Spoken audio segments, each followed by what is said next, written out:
ছাত্র শিবিরের রাজনীতিতে জেতাও নাই, হারাও নাই, শেষে শান্তিও নাই, অশান্তিও নাই।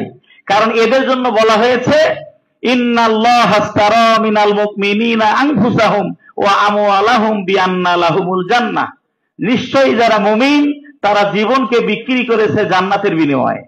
তো যারা জান্নাতের দিকে দৌড়াচ্ছে, দুনিয়ার টেন্ডারবাজি চাঁদাবাজির ধার ধারে না, এখানে বিতৃষ্ণা আসবে কেন? এই তৃষ্ণা আল্লাহ পাক মেটাবেন আল্লাহর বিধান পালনের মধ্য দিয়ে। সুতরাং বিতৃষ্ণার রাজনীতি থেকে সারা জীবনের তৃষ্ণা মেটানো বেহেশতের পথে ছাত্র শিবির ডাকছে, আপনাদেরকেও ডাকছে ইনশাআল্লাহ। ধন্যবাদ, অসংখ্য ধন্যবাদ। আর একটা প্রশ্ন আছে, এটা একটু শেষ করি। বলছেন যে গণতান্ত্রিক ব্যবস্থায় ইসলাম কায়েম হবে কিভাবে? একজন বলেছেন না, আমি একটু আইনের লোক, এই জন্য প্রশ্নটা আমি উত্তর দিতে চাচ্ছি।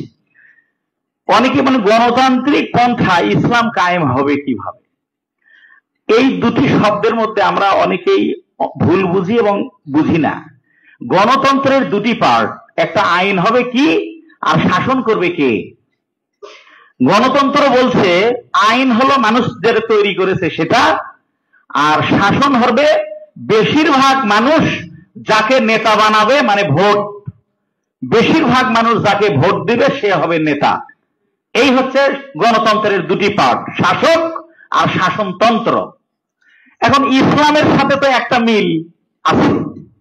ইসলামী কি? ইসলাম বলছে শাসনতন্ত্র হবে কোরআন, আর নেতা হবে বেশিরভাগ মানুষ যাকে নেতা বানাবে সে।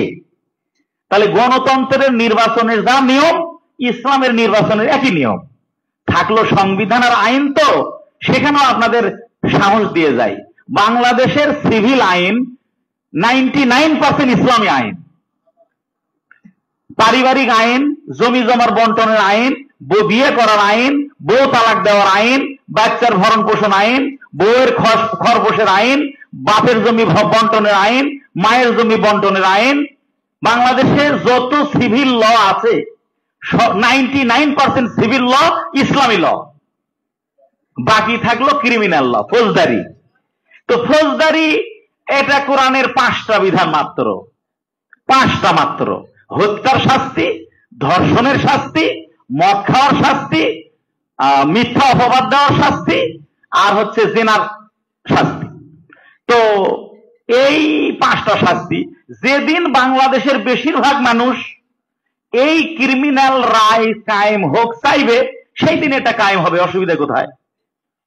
তার আগ পর্যন্ত মসজিদ কায়েম হওয়ার আগে নামাজ মাপ না ব্যক্তিগতভাবে পড়েন, আর চেষ্টা করেন মসজিদটা তৈরি করতে। জামাত ইসলামী এবং ছাত্র শিবির চাচ্ছে যতদিন না আল্লাহর আইন চালু না হোক ততদিন ওই আইনের প্রতি আমি শ্রদ্ধাশীল থাকি, আর মানুষকে বুঝাতে থাকি যে আল্লাহর আইন মানা দরকার। যেদিন বেশিরভাগ মানুষ চাইবে সেদিন আল্লাহর আইন চালু হবে ইনশাআল্লাহ। অসংখ্য ধন্যবাদ। এ পর্যায়ে সাদিক কায়েম ভাই।